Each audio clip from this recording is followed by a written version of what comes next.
But Jeff, I want it now. I want to be really good right now. You know, that's great. But I don't think you understand what it takes to get really good. Because if you understood what it takes to get really good, then you'd know why you're not really good right now. There's something I've noticed recently, and I like to watch people who are really good at what they do whatever it is that they're good at. I don't care what it is. I don't care if they're a professional athlete who's on TV, or I don't care if they are laying bricks in the foundation of the house that they're building down the block. It's really fun to see a real master at something do whatever it is that they do. The problem with that, and actually the reason that it's so much fun, is that they make it look so easy. So easy, in fact, that you're convinced that you can do that if only you started yesterday. Well, I hate to break it to you. There's a lot of work that goes into mastery. The theory out there that it takes 10,000 hours of dedicated practice, I'll tell you what, the kind of mastery that you're seeing when you say, wow, that guy makes it look really easy, is probably more like 20, 30, or 40,000 hours of mastery, or dedicated practice to get that mastery. The bricklayer that you're watching so smoothly do what they do, the guys that were laying concrete across the street from me last week, or whatever it is, years and years and decades of practice. Those experts are not 16 years old. There's a reason for that. So what I want you to do is think a little bit about perspective. I want you to think a little bit about how much it's actually going to take to acquire that expertise. And then I want you to think about how much of that practice you've actually put in.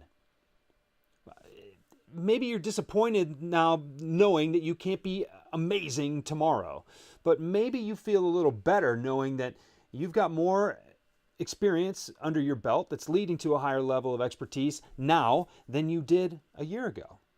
Maybe it makes you feel better to know that you're nowhere near as good right now as you will be a year from now.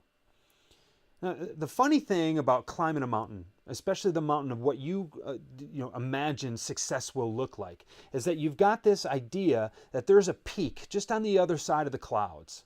That if you can just get to that summit, then you will have arrived.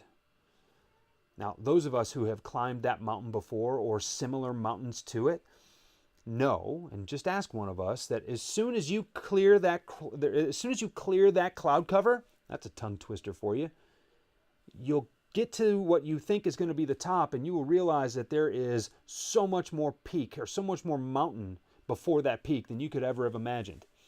Clear that cloud cover a couple of times, and you recognize that the mountain never ends.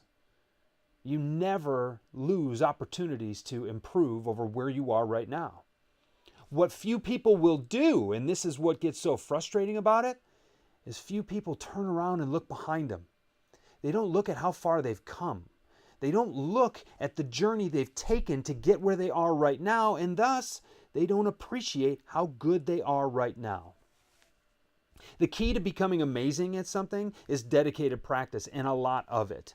The key to allowing yourself and reminding yourself that you're going to be amazing one day is realizing how amazing you are right now and recognizing how much work you've already put in. You're never going to feel like a master. It's part of the beauty of mastery. Other people will remind you when you're there. You will be made aware of it. But the key is to continue to work and know that it's not going to come tomorrow. Every overnight success I've talked to has told me that it's taken them 20 years to get there. It's kind of funny when you think about it. Get some perspective, then get back to work.